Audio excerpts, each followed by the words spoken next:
काफ़ी अनुभवी हैं। उनको हर वो सारे वो पक्ष के हों या विपक्ष के हों, वो हर एक मसले से वाकिफ़ है। उनको जानकारी है ज़मीन पे क्या चल रही है, जनता को क्या चाहिए, उनको क्या चाहिए। जो बात करने का तरीका होना चाहिए, जो चीज़ों को रखने का तरीका होना चाहिए। आपने देखा होगा पक्ष के हिसाब से कोई भी आदमी निकल के वेल में नहीं जाता है। वो अपनी बातें जितनी भी तेज़ आवाज़ में हो या धीरे आवाज़ में हो, वो अपना डिसिप्लिन में रहते हुए देता है। रामनवमी एक परमिशन के साथ जुलूस निकाला जाता है और वो परमिशन के साथ ही चीज़ों को लिया जाता है। मुझे लगता है कि अगर ऐसा करने की आवश्यकता है तो एक परमिशन के साथ किया जाए। नोरमा ग्रुप, जो सोचता है वो करता है। आपके अपने सपनों का आशियाना। मैं हूं सागर कुमार, भारत लाइव देख रहे हैं आप। देखिए, विधानसभा में इस वक्त हमारी मौजूदगी है और आज विधानमंडल में बजट सत्र का आखिरी दिन है। तमाम विधायकों से बातचीत हो रही है। उसी दौरान हमारे साथ फ्रेम में आपको दिख रहे होंगे तरारी के नवनिर्वाचित विधायक विशाल प्रशांत हमारे साथ मौजूद हैं। बहुत स्वागत है आपका। धन्यवाद। कैसा लग रहा है इस बार पहली बार आप आए और बजट सत्र में ही आपकी जो है एंट्री हुई? नहीं, इससे पहले भी जो सत्र था 2 दिन का सत्र था, जो विंटर सेशन था, मैं उसमें था। लेकिन ये सेक्शन मुझे काफ़ी अच्छा लगा क्योंकि इसमें जो भी हमारे क्वेश्चंस थे, जो भी हमारी ज़रूरतें थी, वो बजट सत्र में बजट के माध्यम से हर डिपार्टमेंट ने एक-एक करके अपने बजट को जो पास कराया है, उसके अंदर क्या-क्या योजनाएं हमारी जनता के लिए, वो मुझे जानने का मौका मिला। और मैं उन योजनाओं को लेके आज हमारे बजट सत्र का आखिरी दिन है, आज से ही मैं अपने क्षेत्र में जाऊंगा और लोगों को लाभान्वित करने की कोशिश कर रहा हूँ। काफ़ी युवा हैं आप। जब सदन में प्रवेश किए होंगे पहली बार, बहुत सारे पुराने लोग यहाँ सालों से यहाँ पे हैं, दशकों से लोग हैं, मतलब कैसा अनुभव रहा? क्या कॉपरेशन मिला लोगों से या फिर जी देखिए, 2 तरह की चीज़ें थी, 2 तरह का मुझे अनुभव था। एक पहला अनुभव कि यहाँ पे जो भी लोग बैठे हुए माननीय सदस्य काफ़ी अनुभवी हैं। उनको हर वो सारे वो पक्ष के हों या विपक्ष के हों, वो हर एक मसले से वाकिफ़ है। उनको जानकारी है ज़मीन पे क्या चल रही है, जनता को क्या चाहिए, उनको क्या चाहिए, ये सबको पता है, पहला चीज़। और दूसरा चीज़, मुझे युवाओं की कमी काफ़ी खली। मुझे चाहिए कि मैं तो आपके माध्यम से सरकार से आह्वान भी करना चाहूँगा कि युवाओं को भी एक जो रिजर्वेशन कैटेगरी होता है, उस कैटेगरी के अंदर एक सिस्टम बनाना चाहिए कि उनका भी जैसे महिलाओं को दिया जा रहा है वैसे युवाओं को भी दिया अधिक जाए। से अधिक युवा चुनकर आ सके, सदन में अपनी बात उठा सके। कुछ कोटा तो बनना ही चाहिए, कुछ रिजर्वेशन कोटा तो युवाओं के लिए भी बनना चाहिए, जिसकी कभी मुझे दिखी। अच्छा, अब बजट पर बात कर लेते हैं। बजट की खूब चर्चा हो रही है। बिहार का जो बजट है देश दुनिया में चर्चा हो रही है। आपको कैसा लगता है? आपका पहला ये बजट था बिहार को लेके, कैसे आकलन आपका क्या है? जी देखिए, मैं तो तुलनात्मक विवरणियों पे ध्यान दिया। मैंने देखा कि चूँकि ये मेरा काफ़ी पहला बजट था, तो मुझे ये जानना था कि अगर ये बजट पेश भी हो रहा है तो हमारे आसपास के स्टेट से अच्छा है या नहीं है। जब मैं तुलनात्मक में गया तो मुझे ये दिखता है कि वेस्ट बंगाल जैसे बड़े स्टेट, उड़ीसा जैसे माइनिंग स्टेट, झारखंड जैसे माइनिंग स्टेट से हमारा बजट जब बड़ा दिखता है मुझे, तो मुझे लगता है कि हाँ, हमारे केंद्र, हमारे माननीय मुख्यमंत्री, हमारे माननीय वित्त मंत्री, हमारे उप मुख्यमंत्री, सब लोगों ने मिलके जो बजट तैयार किया है, ये काबिले तारीफ़ है। ये जिस हिसाब से उन लोगों ने कैलकुलेशंस किए हैं, 3,17,000 करोड़ का बजट पहली बार बिहार को दिया गया है।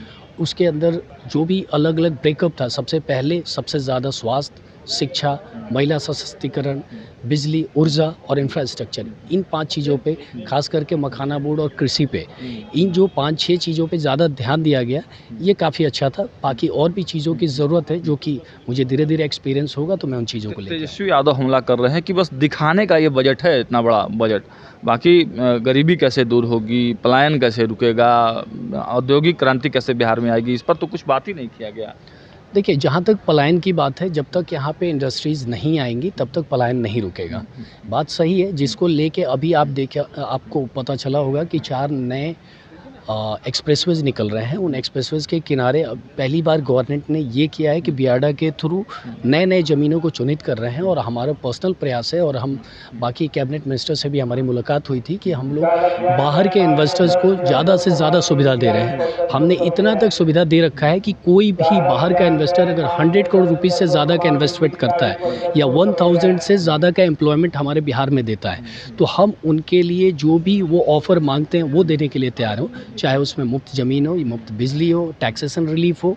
तो हमारी सरकार का जो गेट है वो इन्वेस्टर्स के लिए इतना वेलकमिंग है इस बार कि आप देखेंगे कि युवाओं का रोज़गार रोकने के लिए सरकार अग्रसर है। प्लस दूसरा, जो जितना भी जॉब और जितनी भी नौकरियां हमारे सारे विभाग के द्वारा निकाली जा रही हैं वो काबिले तारीफ़ है, जो कि आप अगल बगल के किसी भी स्टेट से उसको मैच कराएंगे तो हम लोग काफ़ी आगे हैं। विपक्ष के बारे में आपकी क्या टिप्पणी है, क्योंकि पहली बार आप विधानसभा में आए हैं? देखिए, विपक्ष एक हमारा बहुत ही ज़रूरी अंग है। अगर विपक्ष नहीं रहे तो पक्ष की गरिमा भी कम हो जाती है। विपक्ष के रहते एक ध्यान मिलता है हमें कि हमें कहीं कमियां छूट रही हैं, कहीं कोई परेशानियां हो रही हैं। यही तो खूबसूरती है हमारे सदन की, और कि अगर ये खूबसूरती से हम देखते हैं, लेकिन उसमें मुझे थोड़ी सी ये चीज़ें दिखी कि जो बात करने का तरीका होना चाहिए, जो चीज़ों को रखने का तरीका होना चाहिए। आपने देखा होगा पक्ष के हिसाब से कोई भी आदमी निकल के वेल में नहीं जाता है। वो अपनी बातें जितनी भी तेज़ आवाज़ में हो या धीरे आवाज़ में हो, वो अपना डिसिप्लिन में रहते हुए देता है। लेकिन विपक्ष के लोग को एक मौका मिलना चाहिए। उनको पहले से ही माइंडसेट होता है कि नहीं, आज हम नहीं चलने देंगे, आज हम ये नहीं करेंगे। उनको मुद्दों पे नहीं, उनका ऑलरेडी पहले से प्लान होता है कि हमें गवर्नमेंट को परेशान करना है। ये नीतियाँ नहीं होनी चाहिए। नीतियाँ ये होनी चाहिए कि जो गवर्नमेंट की तरफ से कमियाँ हैं उसको एक्सप्लोर करके सदन में बताया जाए। ठीक है, जिस विधानसभा से आप पहली बार चुनकर आए हैं, तरारी विधानसभा, उसके बारे में क्या कुछ योजनाएं हैं, क्या तैयारी है, क्या काम किया है अभी तक आपने? जी देखिए, अभी जिस तरारी विधानसभा में मैंने 164 किलोमीटर रोड को पारित करा दिया है, जो RWD के थ्रू टेंडर भी हो चुके हैं, टेंडर प्रक्रिया में। मुझे लगता है अप्रैल लास्ट तक उसमें काम भी लग जाएगा। और मेरी पूरी कोशिश होगी कि जो लोग भी आएंगे कार्य करने के लिए, आने वाले बारिश के समय से पहले ज़्यादा से ज़्यादा काम को करवा सकें। दूसरा, नल जल योजनाओं के तहत में हर घर में नल पहुँचाने का प्रयास हमारा हो चुका है। वो भी टेंडर हो चुका है, टेंडर की प्रक्रिया हो चुकी है। अप्रैल में वो भी वर्क स्टार्ट हो जाएगा। हमने अपने कार्यकर्ताओं के माध्यम से और अधिकारियों के माध्यम से जनता को यही बताना चाहूँगा कि अगर कोई भी कार्य आपके एरिया में आता है, आप कॉन्ट्रैक्टर को, हमारे कार्यकर्ता को या अधिकारी को पकड़ के अपने घर में नल जरूर लगवाएं। बाद में छूटता है, काफ़ी परेशानी होती है। तो इन चीज़ों को हम प्रचार प्रसार भी कर रहे हैं। आपका एक वीडियो भी वायरल हुआ था धमकी देते हुए अधिकारी को। जी देखिए, वो आप धमकी समझते हैं, आपने ध्यान से सुना नहीं उस वीडियो को। मेरा ये कहना था कि जो भी पदाधिकारी सरकारी खर्च पे अपने चेयर पे बैठे हुए हैं, वो जनता का पैसा है। अगर वो जनता का कार्य नहीं करते हैं तो उन्हें वहाँ बैठने की आवश्यकता नहीं है। उसके लिए सरकार ने बहुत सारा पद बना रखा है कि जो जनता से दूरी बना के आप रख सकते हैं, जिनको संटिंग में डाला जा सकता है। जो लोग भी कार्य ऐसा करेंगे उनको वहाँ रहने की आवश्यकता नहीं। हमारा कहना यही था, उसको इंटरप्रेट किया गया किसी और माध्यम से। सख्त भूमिका में आप रहेंगे? जी, अगर जो लोग कार्य नहीं करेंगे उनके लिए हम सख्त रहेंगे, और जो भी हमारे अति पिछड़ा और जो हमारे छोटे छोटे टोले हैं वहाँ मुझे बहुत ही सॉफ्ट रहना है, उन लोगों से मिलना है, उनकी सारी परेशानियाँ ख़त्म करना है। चलिए, तो देखा आपने, विशाल प्रशांत हमारे साथ थे, और विशाल प्रशांत से और जो तरारी के मुद्दे हैं उस पर भी हम लोगों ने बातचीत किया। उस वीडियो को भी आप देखिए कि आखिर तरारी वाले मुद्दे पर क्या कुछ कहा है विशाल प्रशांत ने। जी कह रहे हैं कि नमाज सड़कों पे नहीं पढ़ी जानी चाहिए, इसको कैसे देखते हैं? जी बिल्कुल, हर चीज़ की एक जगह बनाई हुई है, पूजा के लिए एक जगह बनाई हुई है। अगर हर जगह लोग पूजा करने लगे, हर जगह अगर लोग नमाज़ पढ़ने लगे, तो उससे जो भी व्यवस्थाएं बनाई हुई हैं, कहीं ना कहीं उन व्यवस्थाओं को परेशानी होगी।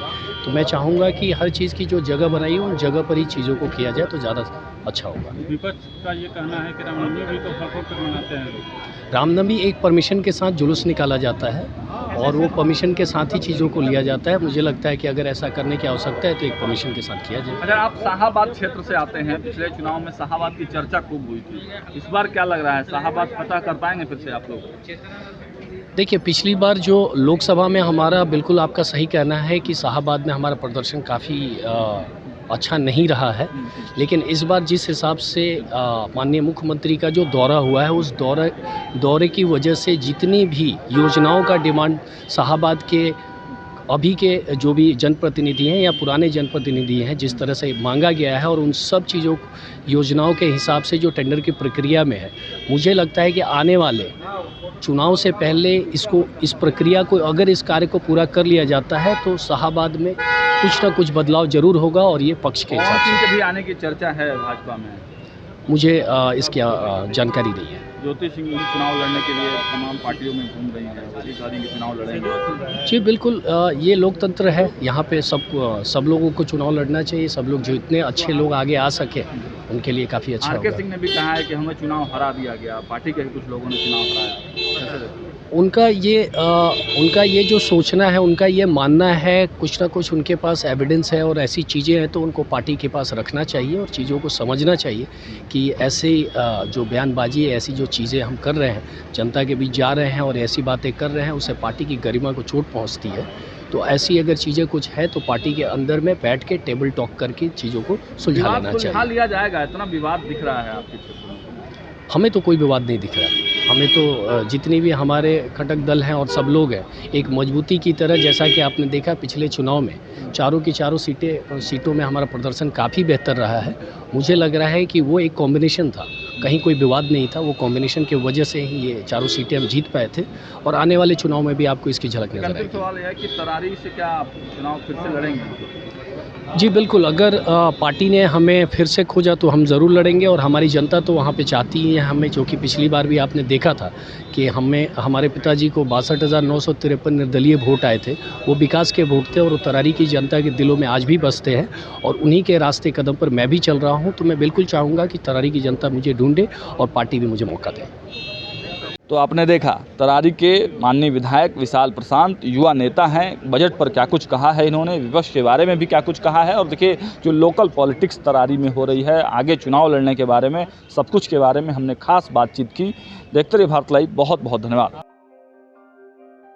आपके सपनों को हमने सजाया है, ई होम्स पैनोरमा को हमने बनाया है। ई होम्स मेरा एक सपना था जिस पे मैं पिछले 4 साल से काम कर रहा था। हमने जो बनाया है वो सबने है माना। ई होम्स पैनोरमा में हो आपका भी आशियाना। और फाइनली हमने 2021 में इस प्रोजेक्ट को लॉन्च किया। बहुत लोग अप्रिशिएट कर रहे हैं कि पूर्णिया जैसे शहर में, बिहार के, एक तो बिहार की बात करें उसमें भी पूर्णिया जैसे छोटे जगह में इस तरह का लाइफस्टाइल देना, ये सुन के हम लोगों को बहुत अच्छा लगता है। ई होम्स में हमने कुछ और भी किया है, जैसे हम जिस जगह में रह रहे हैं हमारे फैमिली सिक्योर हो, उनको सिक्योरिटी का ध्यान में रखा है।